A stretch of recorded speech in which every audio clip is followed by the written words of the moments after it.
Dr. Edward J. Erler is a professor of political science at California State University, San Bernardino.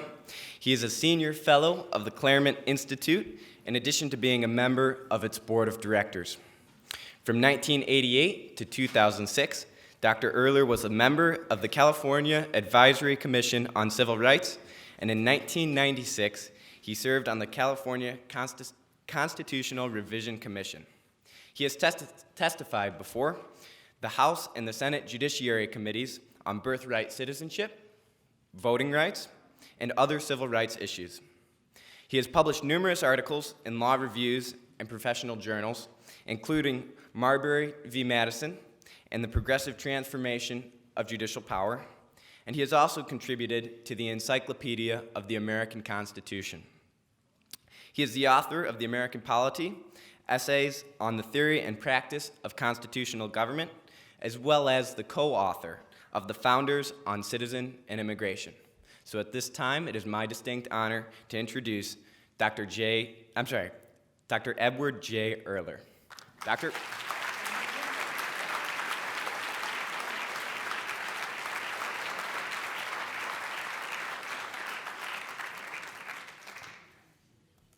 Thank you for saying those nice things.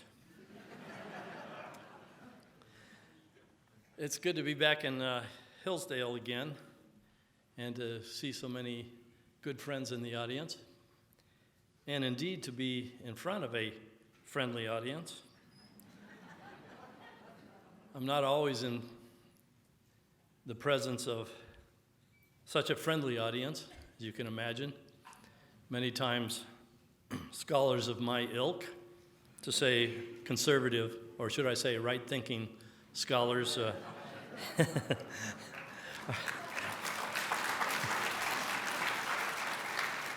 are not treated as Hillsdale audiences are wont to treat scholars with understanding and indeed sometimes compassion. Well, our topic tonight is Supreme Court and civil rights. Where are we, and where are we tending? First of all, what do we mean by civil rights? Generally, when we speak of civil rights, we refer to those rights that are associated with the Equal Protection Clause of the 14th Amendment. We could speak of civil rights as being those rights that are associated with the privileges and immunities of citizenship, or perhaps even those rights that are comprehended in the Bill of Rights in the Constitution. But I think that I will limit myself here this evening to speaking about equal protection rights. Now, an important case will be heard by the Supreme Court very shortly, in just a few weeks, involving a race-conscious affirmative action program at the University of Texas. This case is Fisher versus Texas, and it will decide whether a racial classification intended to promote student diversity at the university, whether those classifications are consistent with the Equal Protection Clause of the 14th Amendment. Now, this question has already been decided in the case of Grutter versus Bollinger, decided in 2003, when the court approved a race-conscious admissions program at the University of Michigan Law School. But I think the situation at the University of Texas is sufficiently different that the Supreme Court may want to reconsider that 2003 decision. Another case that the Supreme Court will have to take up in the near future, I think, involves what appears to be an unresolvable conflict in the Civil Rights Act of 1964. As originally passed, the Civil Rights Act of 1964 prohibited employment discrimination against any individual on the basis of race, ethnicity, or sex.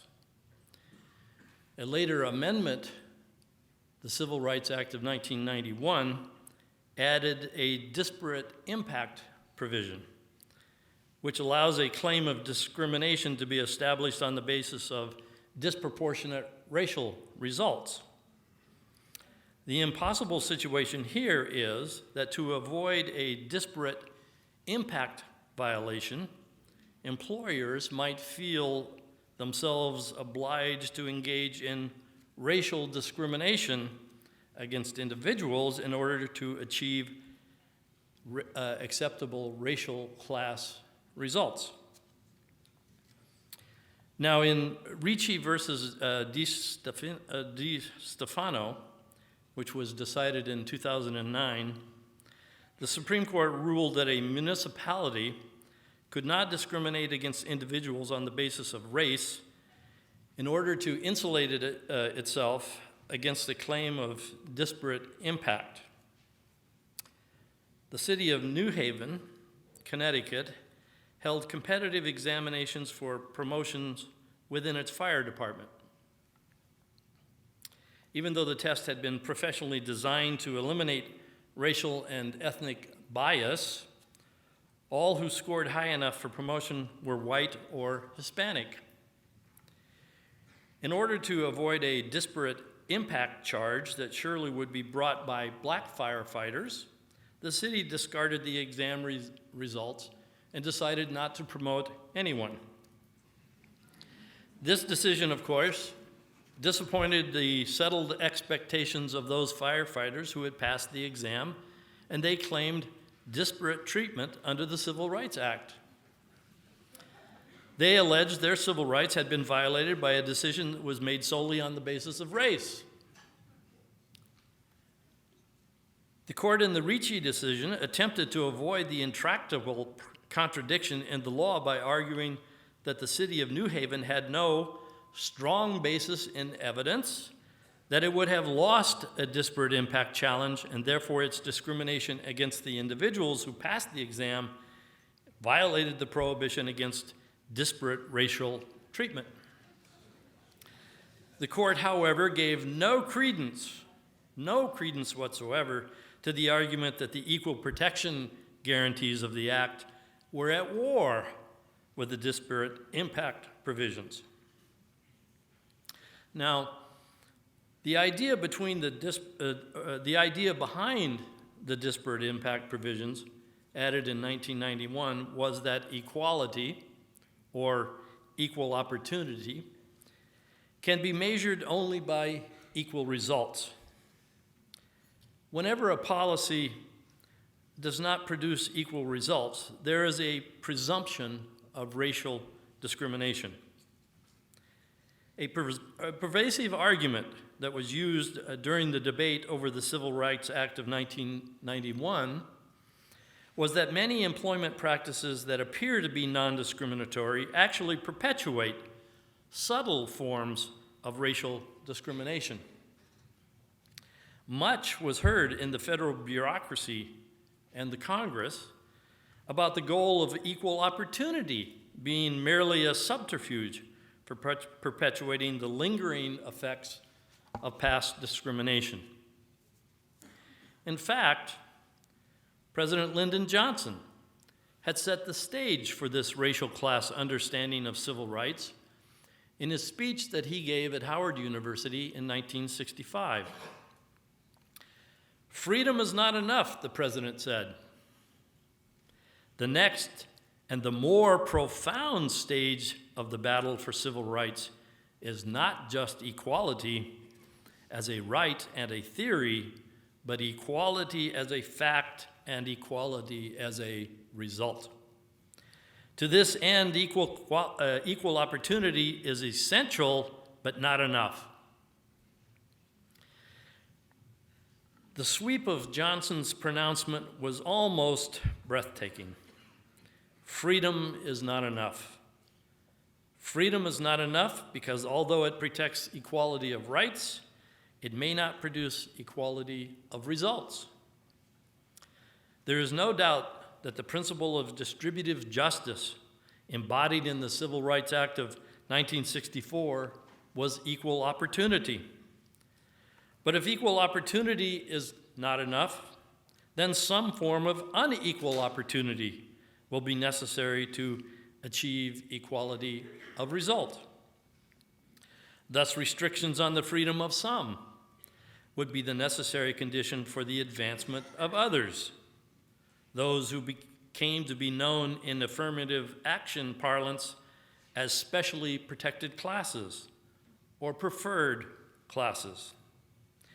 And it is precisely in this sense that the Supreme Court ruled in 1980 that in federal affirmative action programs using racial set-aside quotas as a remedy to cure the effects of prior discrimination, a sharing of the burden by innocent parties is not impermissible. Those who did not contribute to the injury must therefore be made to pay the price of the remedy. That from the Supreme Court in 1980. Now, after many years of indecision in the 1980s, the Supreme Court began to reject the idea that equal protection rights were conditioned by racial class considerations. And finally, in 1995, the 1980 decision approving racial set-asides that trammeled the rights of non-minorities was overruled. A majority of the court now seems to accept the idea that equal protection rights belong to individuals, not to racial groups or other kinds of groups. That equal protection rights are not conditioned by racial or ethnic class considerations. Now, I consider this development a sign of progress and a source of considerable optimism for the future, and this from someone who rarely ever expresses optimism. Now, Justice Scalia, in his concurring opinion in the Ricci case, lamented the fact that the majority opinion did not reach the constitutional question, but rather rested its holding exclusively on statutory grounds. Scalia argued that the majority decision, and here I'm quoting, merely postpones the evil day on which the court will have to confront the question of whether the disparate impact provisions of the Civil Rights Act are consistent with the Constitution's guarantee of equal protection. Now, it is unclear, at least to me, why Scalia said that this would be an evil day. Perhaps this was only his famous sarcasm at work. Or perhaps he fears a bad result. In any case, everyone can see that Justice Kennedy, writing for the majority in Ricci, failed to resolve the massive contradiction that remains at the heart of the Civil Rights Act. The Civil Rights Act continues to measure the civil rights of individuals by the racial class concept embodied in the idea of disparate impact. Even though the result of the decision in Ricci was the protection of the legal rights of the individual plaintiffs, the time should have been right for the vindication of their constitutional rights under the 14th Amendment. Now, if you'll allow me to make a digression here, I think it will make what I say later somewhat more palatable. Even if you don't allow me to make a digression here, you have nothing to say in the matter, and I'll do so anyway. I want to speak a little here about James Madison and the founders, which may give us a little insight into what the idea of equal protection of the laws means from the beginning. So James Madison frequently remarked that all just and free government results from social compact. Indeed, this is the basis of government in the Declaration of Independence. The Declaration specifies that the just powers of government derive from the consent of the governed. Because all men are created equal, because that is, no one by nature has the right to rule anyone else, the only legitimate source of rule is the consent of those who are to be ruled, and the only legitimate reason for consent is for the safety and happiness of those who agree to be ruled. In agreeing to join civil society, each individual freely accepts the obligation to protect the rights of fellow citizens in return for the protection of his own rights. The just powers of government are thus directed to the equal protection of the equal rights of those who consent to be governed. Equal rights, life, liberty, pursuit of happiness, derive from the laws of nature and nature's God. Equal protection of those rights is the very definition of the rule of law. Equal protection of the laws is thus intrinsic to the social compact, and it is therefore intrinsic to the Constitution itself. The Constitution notes that we, the people, do ordain and establish this Constitution. It's important to note that it is the people who establish the Constitution. The Constitution does not create the people. The people create the Constitution. The people were created by the Declaration of Independence. Here's something important. The Declaration mentions the people both in their political capacity, they are called one people, and in their moral capacity, they are called a good people. Once the people is established, Madison says that a second contract is necessary. This time between the people in its political capacity and the government. This contract too carries reciprocal rights and obligations. The people consent to be governed under the forms of the Constitution, and those who occupy the constitutional offices of government, for their part, pledge to use the constitutional powers of government exclusively to promote the general welfare and secure the blessings of liberty to the people. However, whenever the government evinces a settled design to disfranchise the people of their rights, the people always reserve the right to alter or abolish the government in order to secure new forms that are better calculated to promote their safety and happiness. This is what has come to be known as the right of revolution, a necessary attribute of the people's sovereignty, which serves as the ultimate guarantee of every other right. This right to alter or abolish government is the only obligation that is mentioned in the Declaration of Independence. And it is the only obligation mentioned in the Declaration because it is the ultimate expression of the people's sovereignty. It is the ultimate ground of all obligation. Now, the Constitution was intended by the framers to put the principles of the Declaration into practice, to set those principles into motion. But as in all things political, it is never possible to translate theory directly into practice.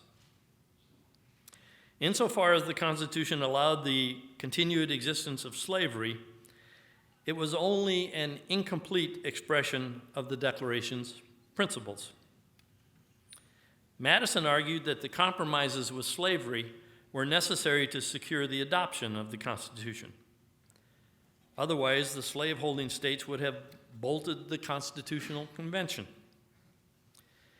And, as the most thoughtful of the Federalists understood, without a strong national government, the prospects of ever ending slavery, of ever bringing the Constitution into harmony with the principles of the Declaration, were remote.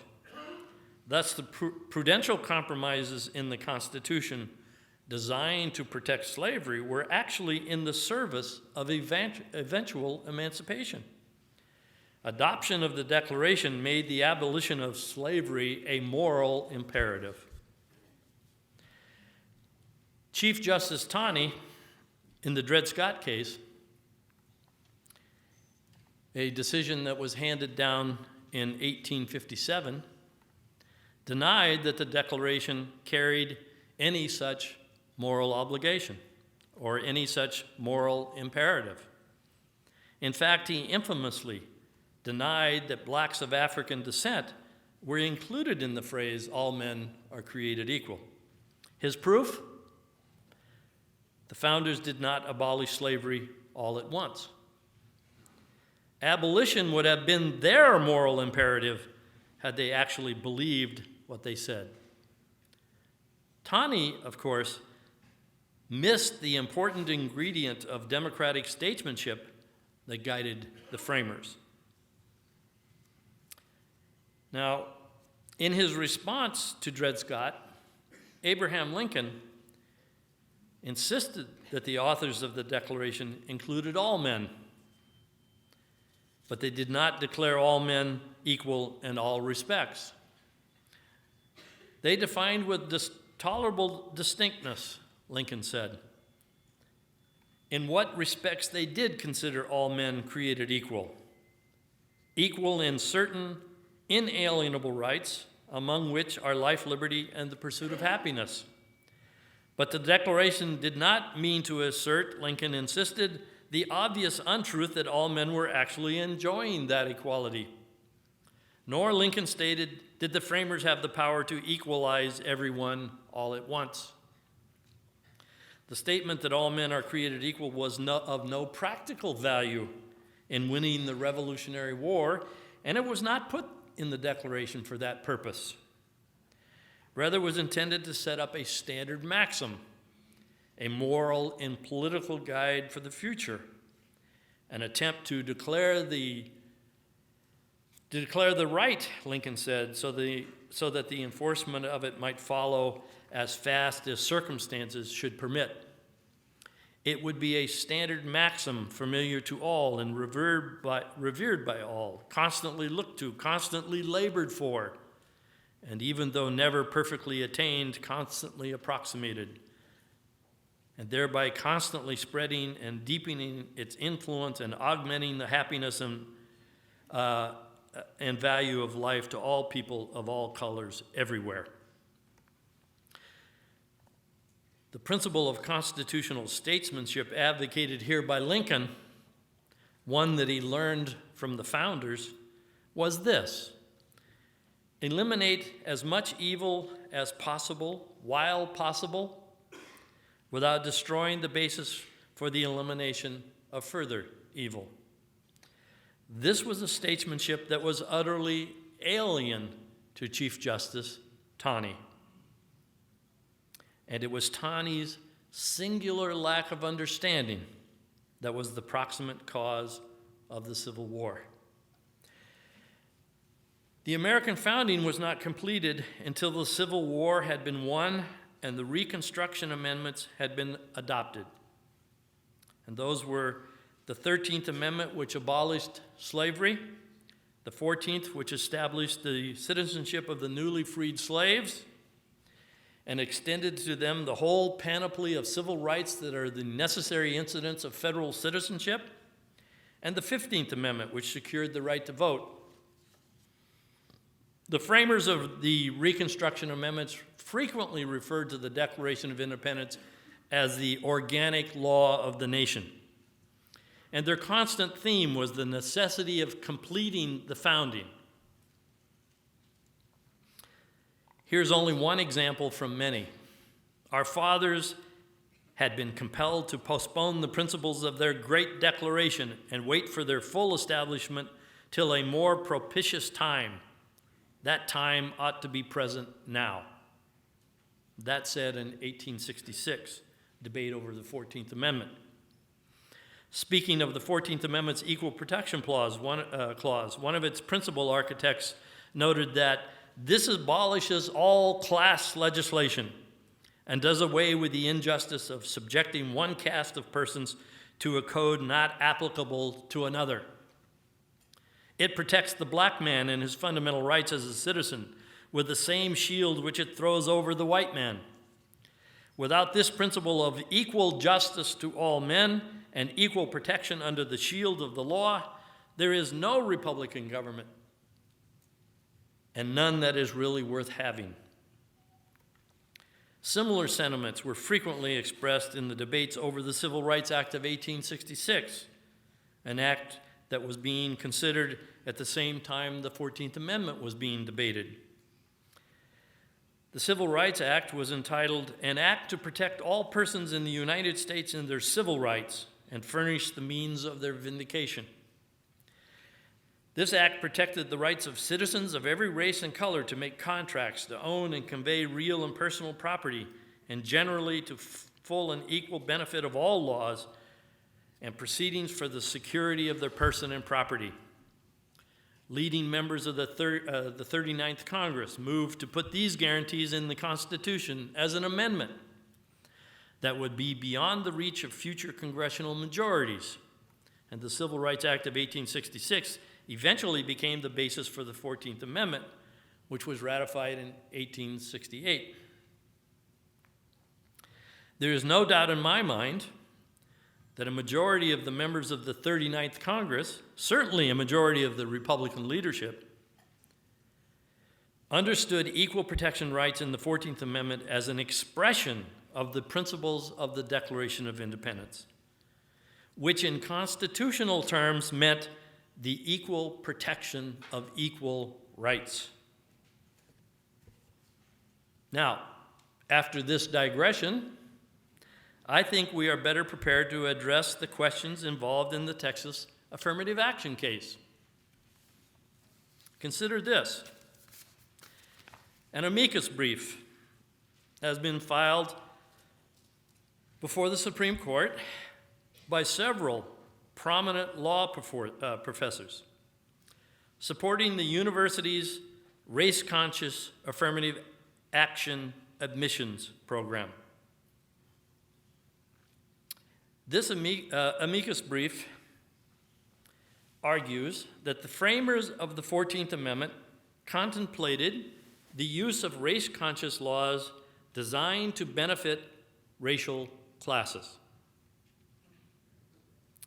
Specifically, the law professors point to the Freedmen's Bureau Bill, passed in 1865 and repassed in 1866. Since these bills were debated and passed in near proximity to the debates over the 14th Amendment, the law professors insist that they shed reflected light on what the framers meant by equal protection of the laws. The law professors make a simple equation. Since the Freedmen's Bill embraces race-conscious action, this must be true of the 14th Amendment as well. Now, the Freedmen's Bill was indeed directed at providing protection for the rights of the newly emancipated slaves, protecting them from continued violence and preventing their re-enslavement under a system of indenture or peonage. But a quick glance of the legislative history of the Freedmen's Bill demonstrates conclusively, beyond cavil, that the law professors has simply misrepresented legislative history to justify racial classifications. The full title of the Freedmen's Bill is "An Act to Establish a Bureau for the Relief of Freedmen and Refugees." Its principal sponsor explained the bill this way: it would provide for refugees and freedmen, refugees of all colors as well as freedmen, in order that all shall have temporary relief. The relief, he said, extends alike to blacks and whites and to all colors. The Freedmen's Bill was a war powers measure designed to protect all refugees, freedmen as well as white loyalists. Now, the distinguished law professors here stretch credulity beyond limits when they present the Freedmen's Bill as evidence that the 14th Amendment allows race-conscious laws. I believe that this is ideological scholarship at its worst, a scholarship that frantically and no doubt dishonestly strives to place racial consciousness at the center of equal protection analysis. Had these professors been bolder, they might have claimed that the 13th Amendment, which abolished slavery, was a affirmative action program. In 1997, the Texas Legislature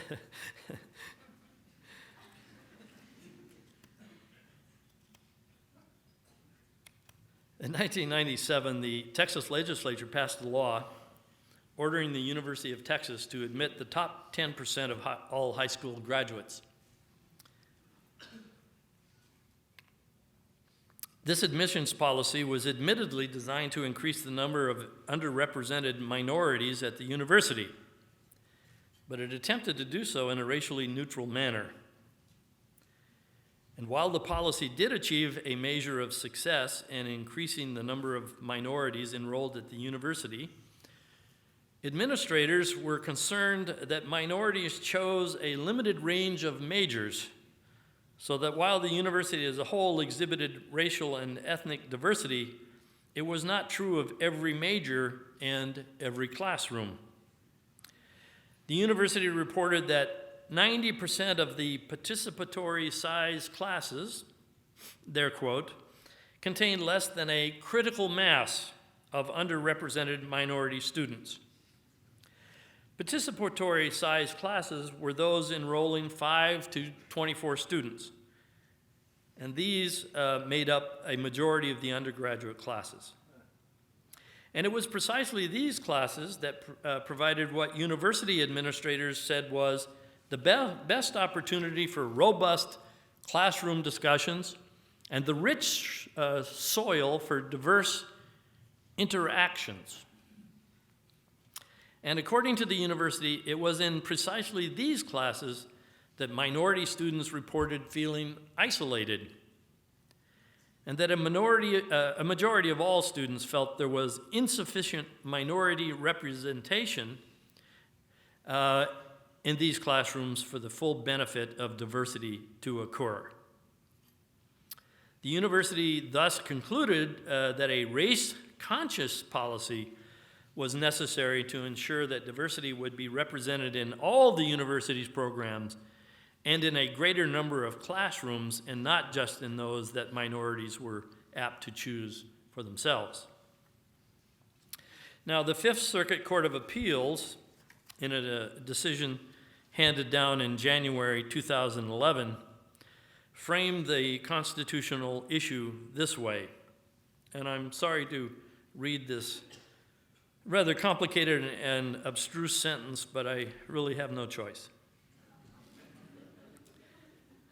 While the university has combined its explicit use of race to the elements of a program approved by the Supreme Court in Grutter versus Bollinger, the program acts upon a university applicant pool shaped by a legislatively mandated parallel diversity initiative that guarantees admission to Texas students in the top 10% of their high school class.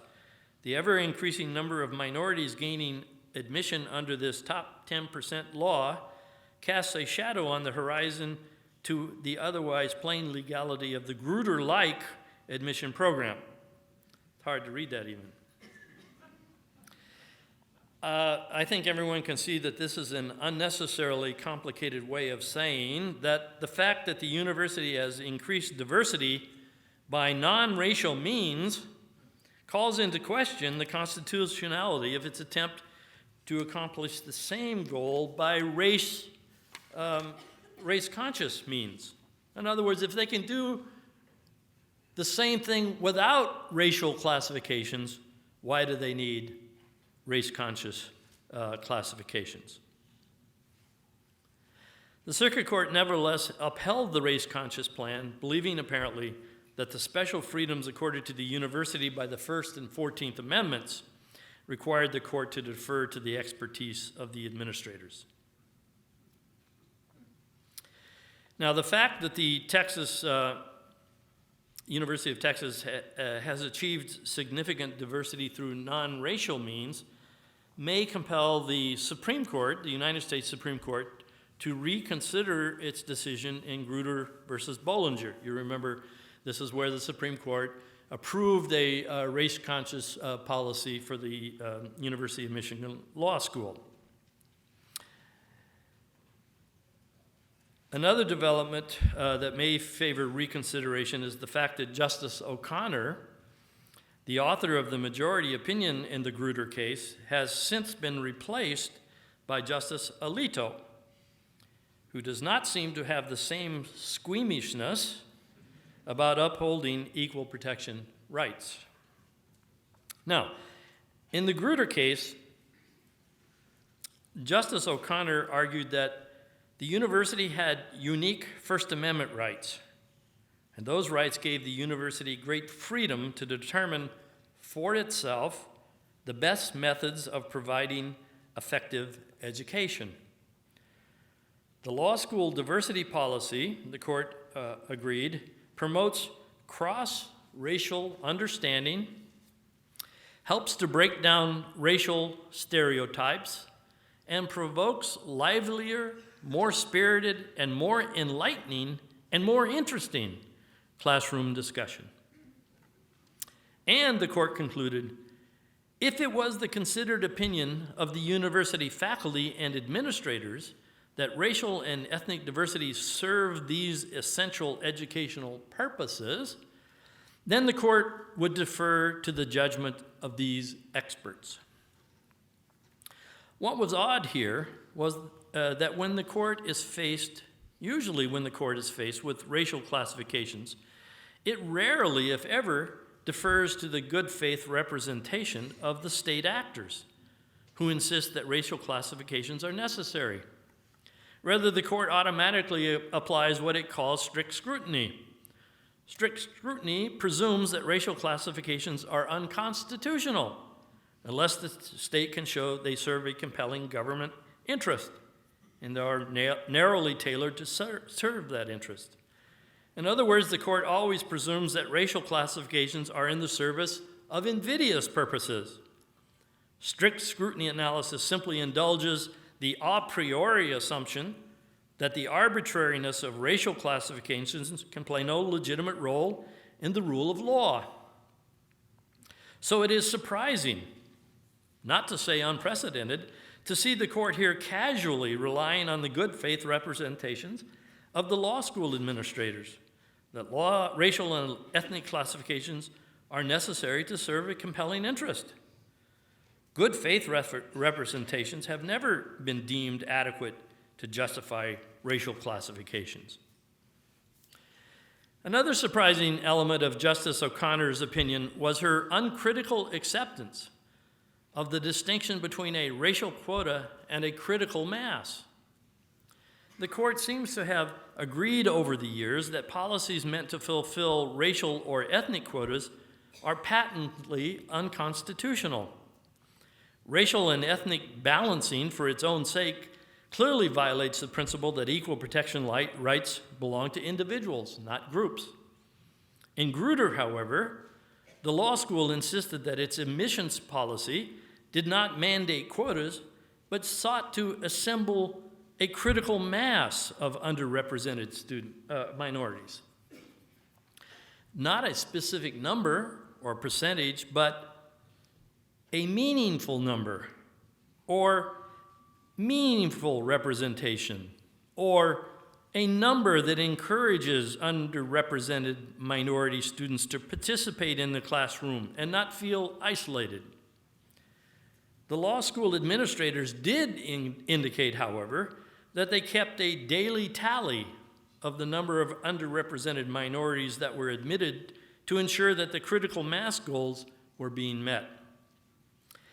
As Chief Justice Rehnquist pointed out in his dissent, however, a critical mass sounded suspiciously like a quota, especially since the numbers that satisfied the requirements of a critical mass were virtually the same as those that would constitute a racial or ethnic quota. The Chief Justice even had the ill grace to call the critical mass objectives of the admissions program a sham.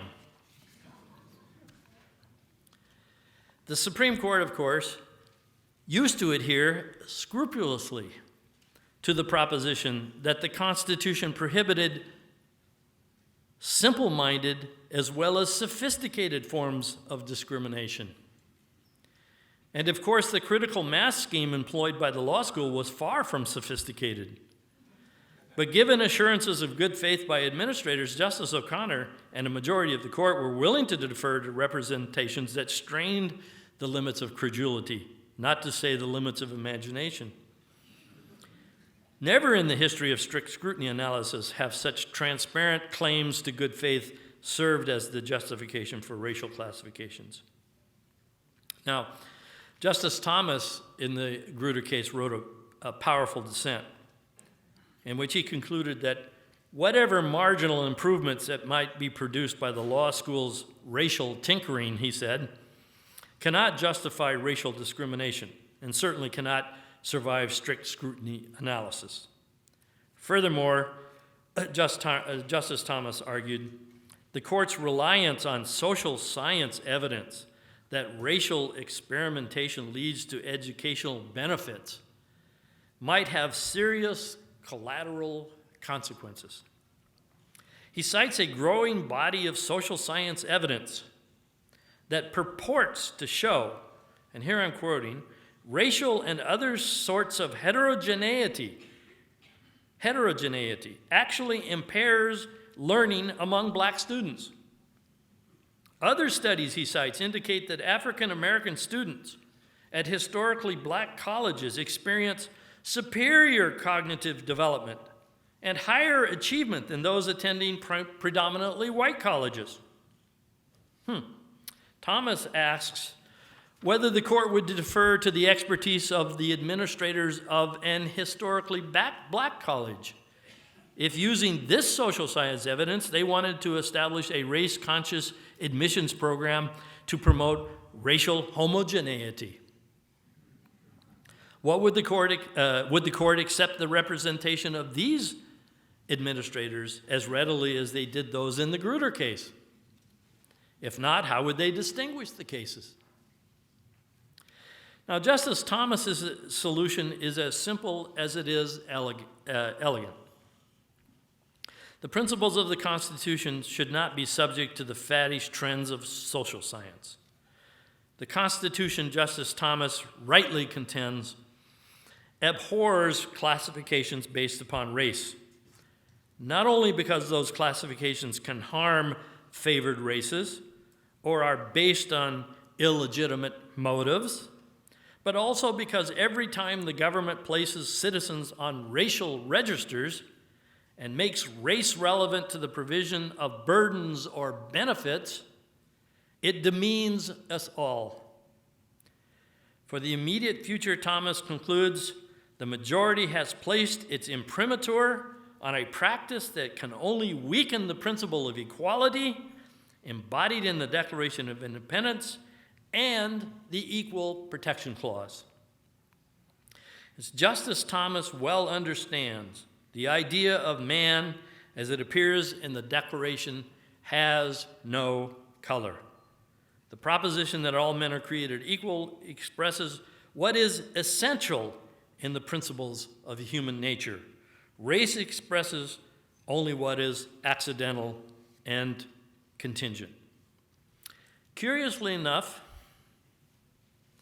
the court's failure to deal with the issue of racial classifications can be traced to Brown versus Board of Education, famous case decided in 1954.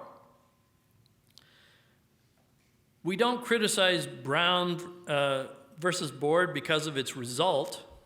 Segregated schools did violate the Equal Protection Clause of the 14th Amendment, but we criticize it for its reasoning, its failure to declare that the Constitution was colorblind.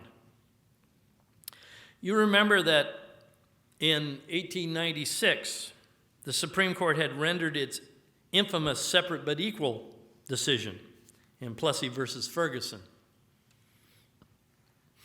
As long as the races were treated equally, the court said, segregation did not offend the Equal Protection Clause of the 14th Amendment because a mere separation of the races did not imply a badge of inferiority. Justice John Marshall Harlan, in a lone dissent, wrote that our Constitution is colorblind and neither knows nor tolerates classes among citizens. Justice Harlan would have disallowed racial segregation as a matter of constitutional law. In the Brown case, however, Chief Justice Warren was disinclined to rely on the Constitution, saying we cannot turn the clock back to 1868 when the 14th Amendment was adopted. Here was his reasoning.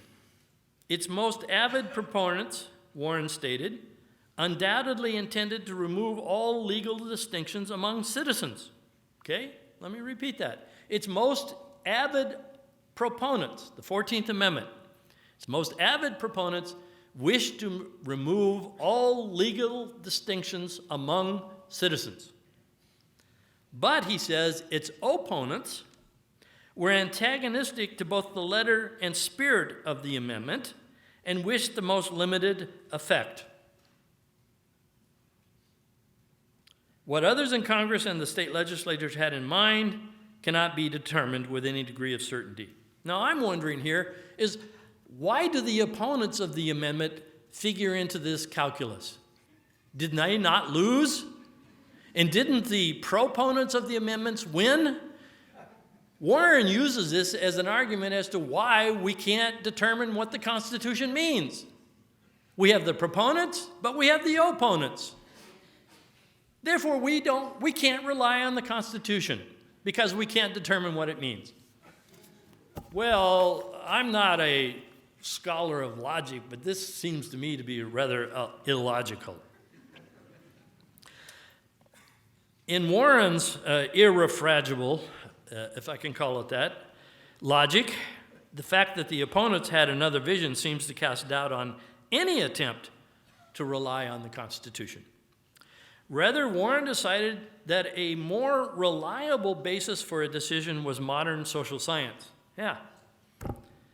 Whereas Plessy had concluded that separate is not inherently unequal, by 1954, experimental psychology had indicated that, at least in the context of grammar school education, a separation of the races creates a feeling of inferiority that may affect the hearts and minds of school children in a way unlikely to be undone.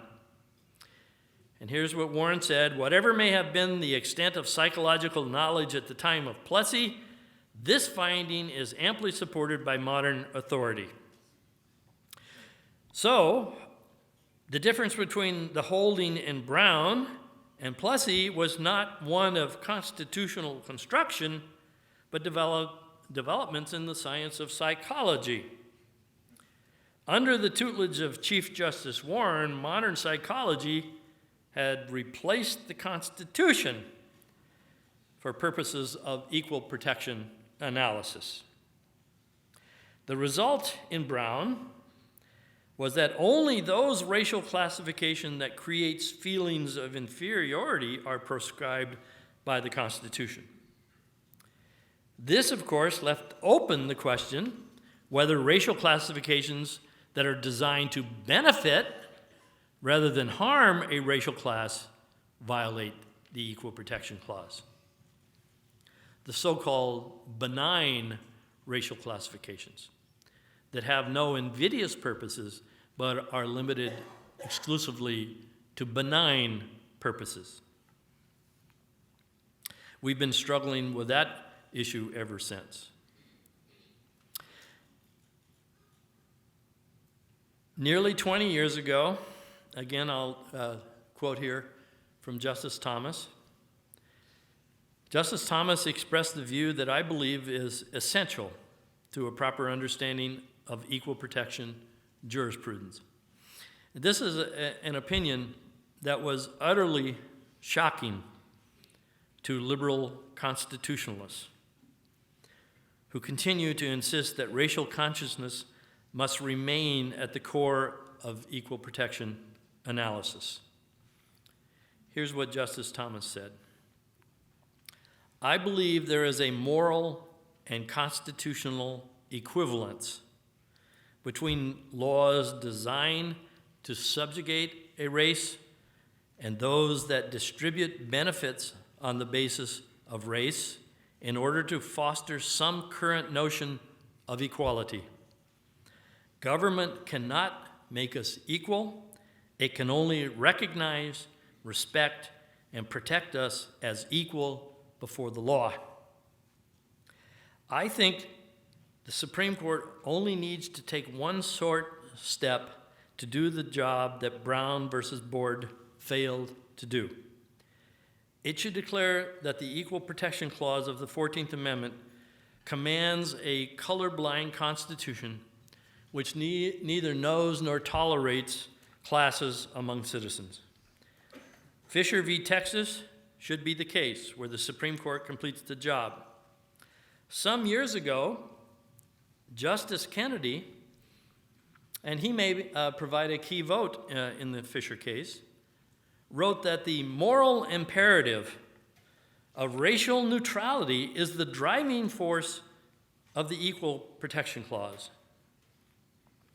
And I might add that it is the moral imperative of the Equal Protection Clause because it is the moral imperative of the Declaration of Independence. Thank you for listening.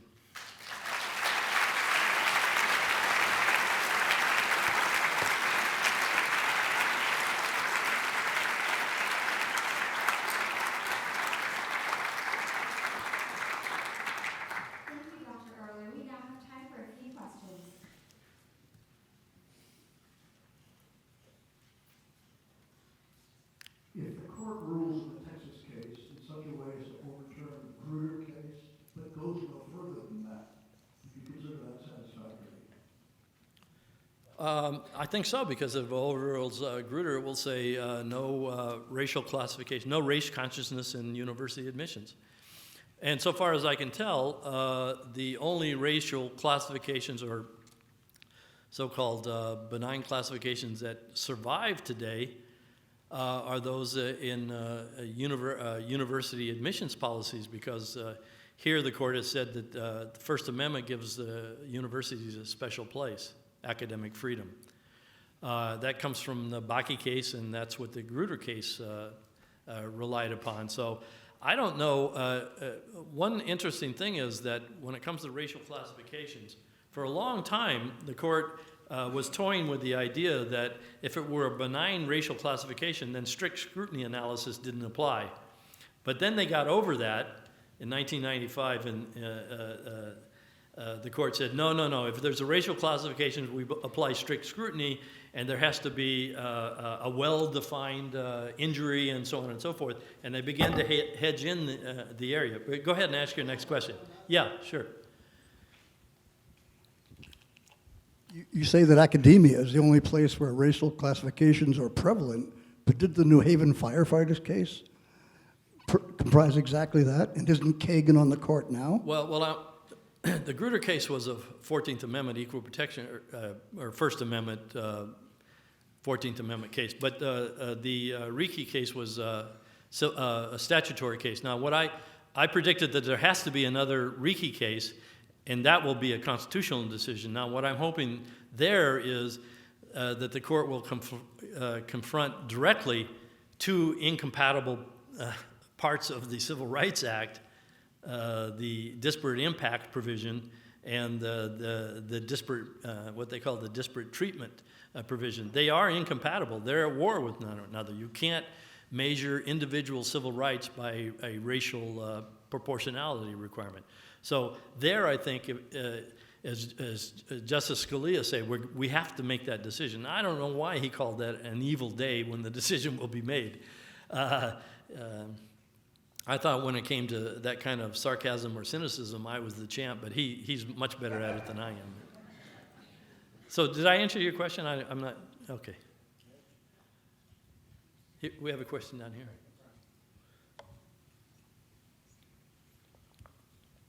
Why not recognize the problem of civil rights and civil liberties being in conflict?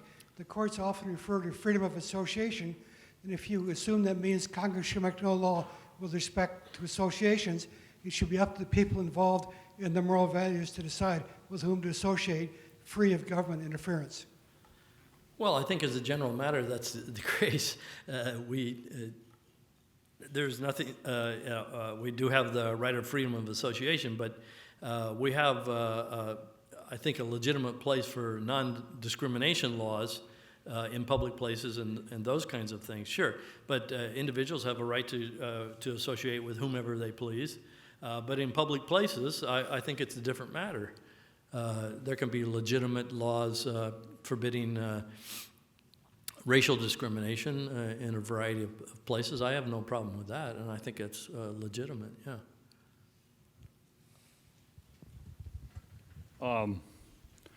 Going back to Brown, did Thurgood Marshall argue a colorblind constitution, or did he argue the social science track? No, he argued a colorblind constitution. He's actually a pretty eloquent argument that he made before the court. He says, we've been praying for the day when the Constitution would be colorblind and so on and so forth.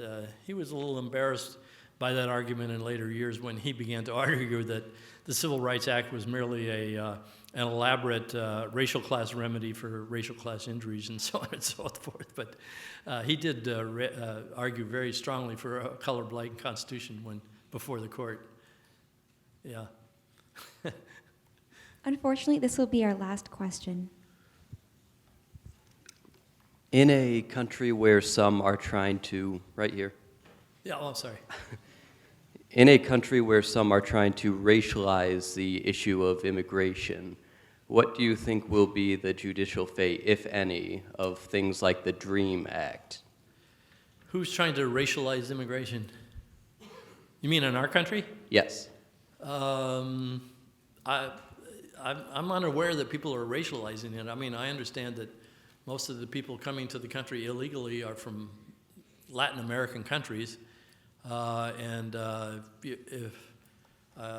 don't think that in and of itself is racializing the immigration issue, or do you think it is?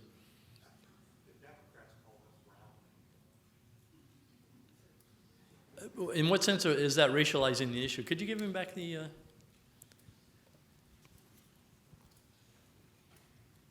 I mean, I've heard people say that it's a racial issue because we're not so worried about the Canadians. But I don't think that that's the point. That's actually much of what I mean.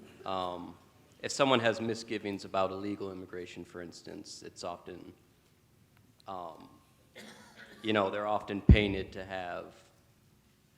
Well, I'm a co-author of a book that strongly argues against illegal immigration.